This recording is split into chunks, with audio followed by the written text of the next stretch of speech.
It's a new year and a new chance for you to make a fresh start with your compliance. We're going to be bringing you a daily tip, strategy, or idea that you can use to improve your program.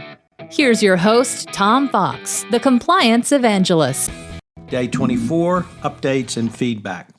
One of the most critical elements found in the 2020 update is the need to use the information you obtain, whether through a risk assessment, root cause analysis, investigation, hotline report, or any other manner, to remediate the situation which allowed it to arise.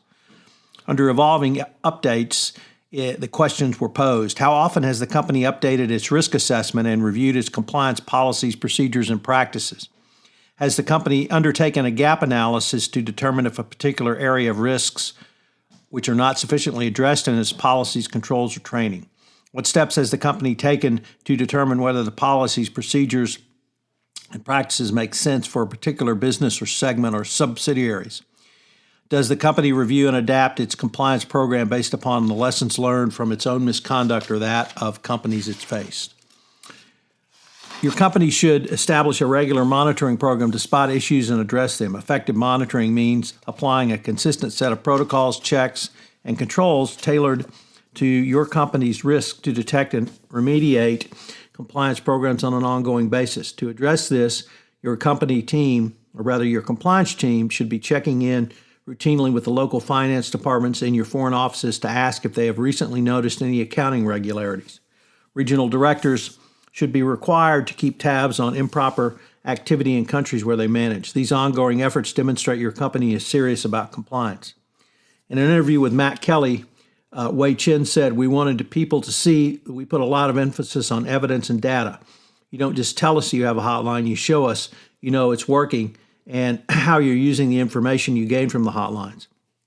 When you say you have a great compliance portable, don't just show us screenshots of it, show us hit rates and how you use that data to help refine how you communicate with your audience." The question then becomes, how are you doing so? The 2020 update explained it in this way. Prosecutors may reward efforts to promote improvement and sustainability. In evaluating a particular compliance program works in practice, prosecutors should consider revisions to corporate compliance programs in light of lessons learned. Proactive efforts like this may not be rewarded in connection with any form of resolution or prosecution, but also avert problems down the road. It is a function of the CCO to reinforce the vision and goals of the compliance function, where assessment and updating are critical to an ongoing best practices compliance program. If you follow this protocol, you put a mechanism in place to demonstrate your company's commitment to compliance by following through on its intentions to set forth in your strategic plan. What should you do with this information? Put a strategic plan in place to implement your findings by using the following. 1, review the goals of the strategic plan. This requires you to arrange a time for the CCO and team to review the goals of the strategic plan, which the CCO should lead to determine how this goal in the plan measures up to the implementation in your company. 2, design an execution plan. The KISS method, keep it simple, sir, is the best to move forward. This would suggest that for each compliance program, there should be a simple and straightforward plan to ensure the goal in question is being addressed. 3, put accountabilities in place. In any plan of execution, there must be accountabilities attached to them. This requires the CCO or other senior compliance department representatives to put these in place and then mandate a report requirement on how the task assigned is being achieved. 4, schedule the next plan of review. There should be a regular review of the process. It allows such that any such problems may arise to be detected and corrected more quickly than if the meetings are held at a less frequent basis. Continuous monitoring is a key step, but it is only the first step.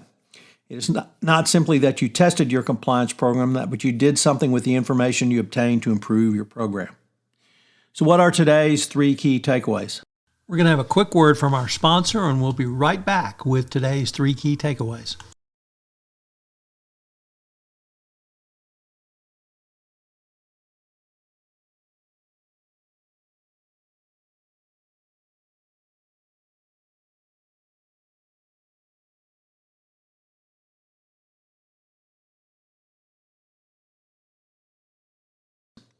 Innovation can come through a new way to think about and use data going forward.